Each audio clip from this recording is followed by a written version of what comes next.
Deus forte, o Pai da eternidade. Te peço e te agradeço, em nome de Jesus. Amém.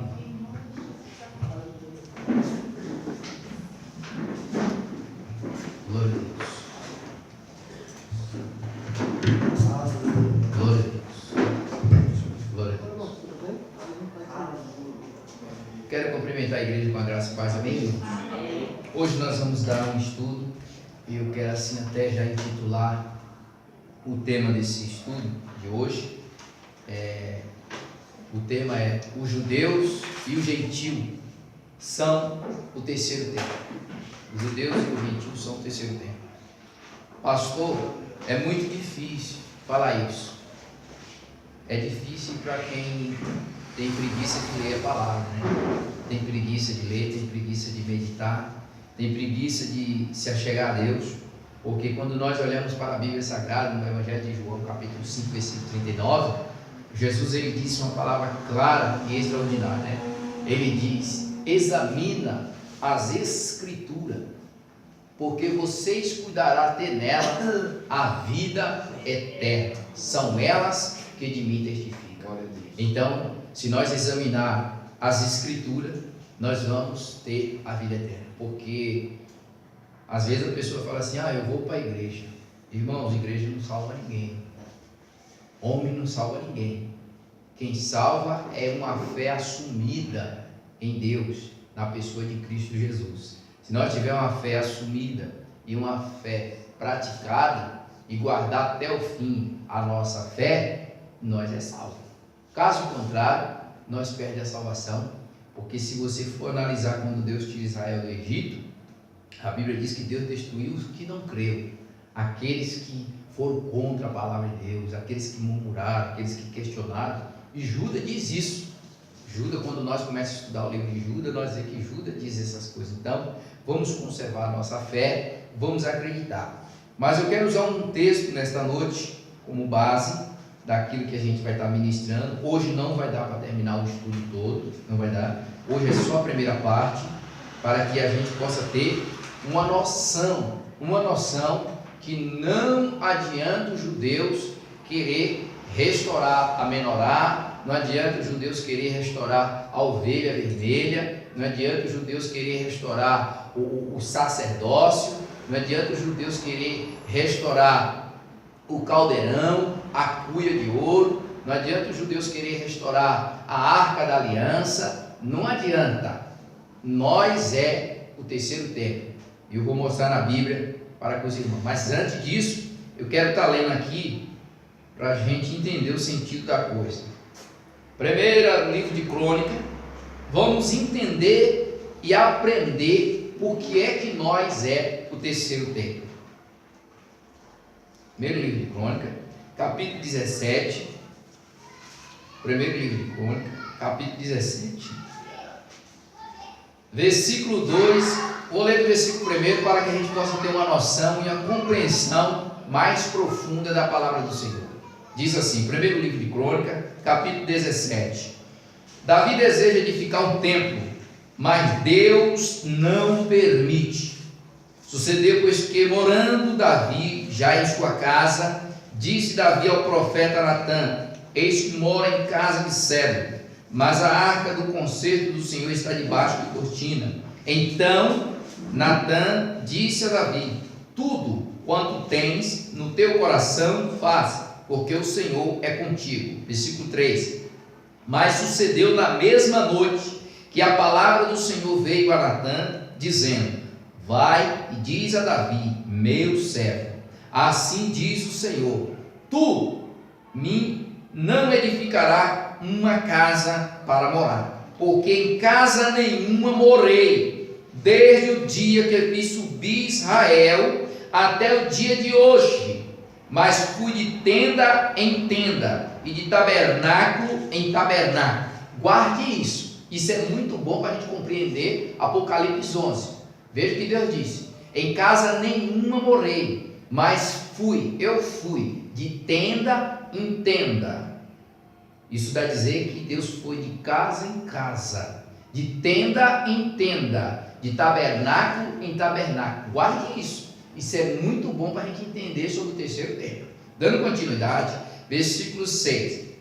Por todas as partes por onde andei com todo Israel, porventura falei alguma palavra em algum dos juízes de Israel, que ordenei que apacentasse o meu povo, dizendo: por que me não edificai uma casa de cedro? Versículo 11. Há de ser que, quando for cumprido os teus dias para ir ao teu pai, suscitarei da tua semente depois de ti, a qual será dos teus filhos, confirmarei o seu reino. Este me edificará casa, me edificará casa, eu confirmarei o seu trono para sempre. Esse me edificará casa. Segura. Vamos entender aqui quem Deus está falando que vai edificar uma casa para Deus. Mas a gente tem que olhar o que é que Deus diz para o profeta Natan para entregar para Davi. Eu não preciso de casa para morar. Eu fui até o povo de Israel de tenda em tenda, de tabernáculo em tabernáculo. Agora, Davi, você vai ser sepultado, vai voltar ao teu pai. Teu filho vai me edificar casa. Quando nós olhamos o que Salomão fez em 2 Crônicas, capítulo 7, vamos entender isso aqui. Olha o que diz aqui, 2 Crônicas, glória a Deus. 2 Crônicas, capítulo 1, versículo 7. Vamos ver o que o Senhor diz para ele. Naquela mesma noite, Deus aparece a Salomão e diz: pede o que queres que eu te dê.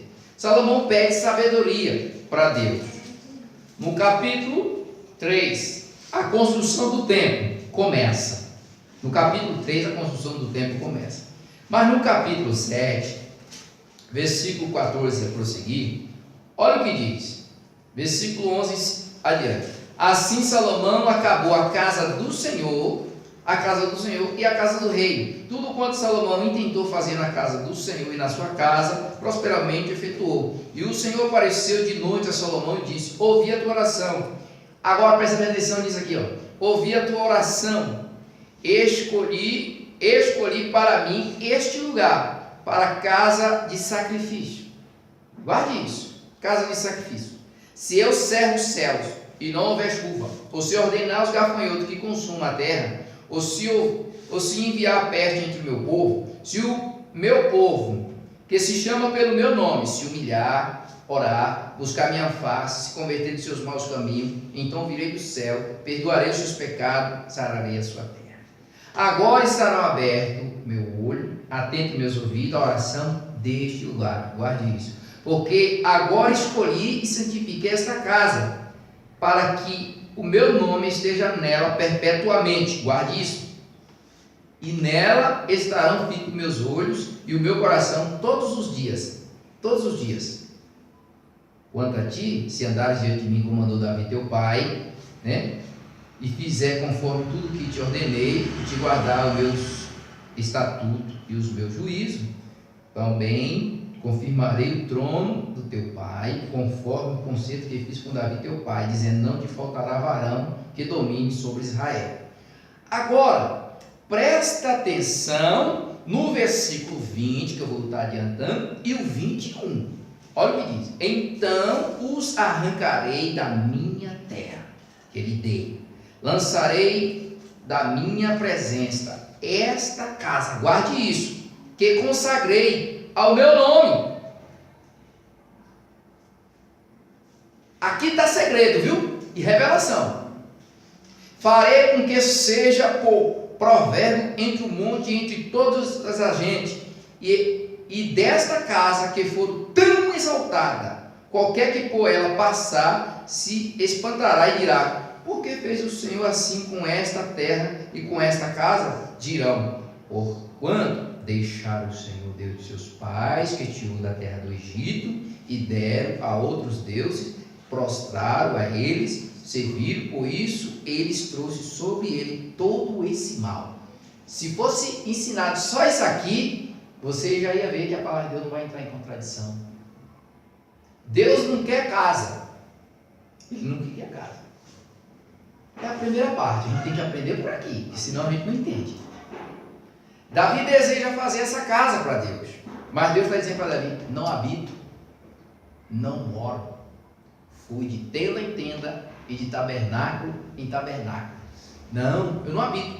Porém, Davi, eu vi o seu desejo. Teu filho vai me edificar uma casa, a primeira casa. Você notou que fala também a respeito dos seus pecados, do sacrifício, se o povo se converter. Então, o que foi que Salomão fez? Salomão, ele construiu o primeiro templo de Israel. O primeiro templo ele construiu. E quando ele constrói o primeiro templo era para oferecer o quê? Sacrifício a Deus.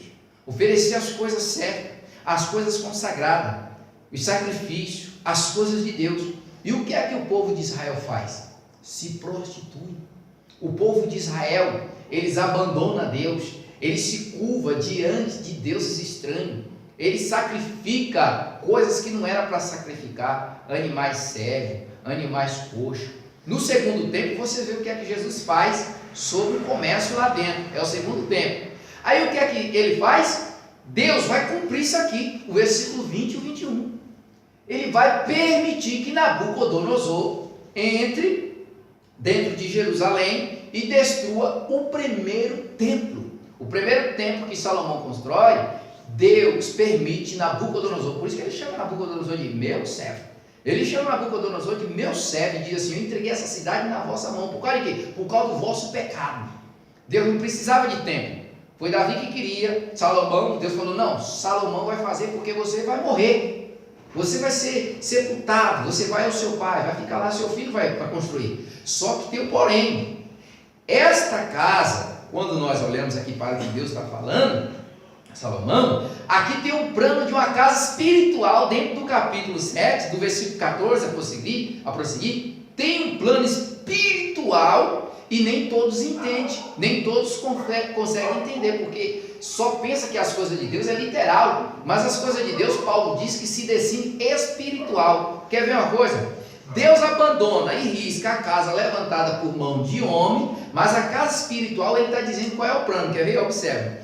Versículo 14, se o meu povo que se chama pelo meu nome se humilhar e orar e buscar minha face, se converter dos seus maus caminhos, então eu virei do céu, perdoarei os seus pecados e sararei a sua terra. Deus vai ouvir o povo ou a casa?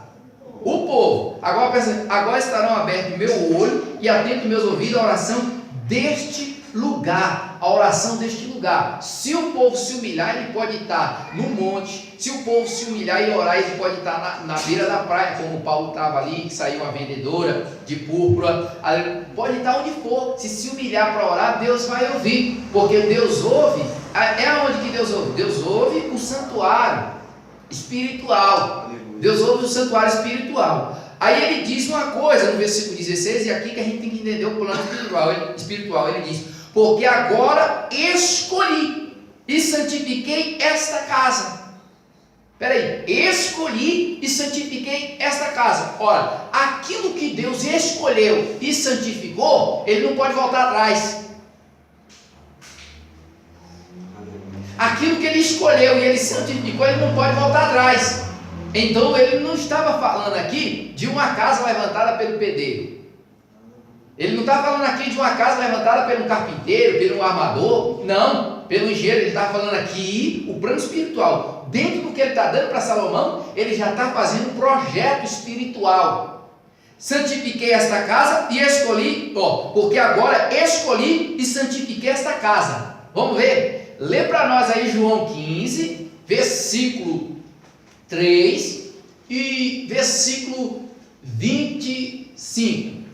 João, Evangelho 15, versículo 3, o que é que diz? Vós já está limpo pela palavra que vos tenho falado. Está limpo pela palavra que tem? Falado. Versículo 25.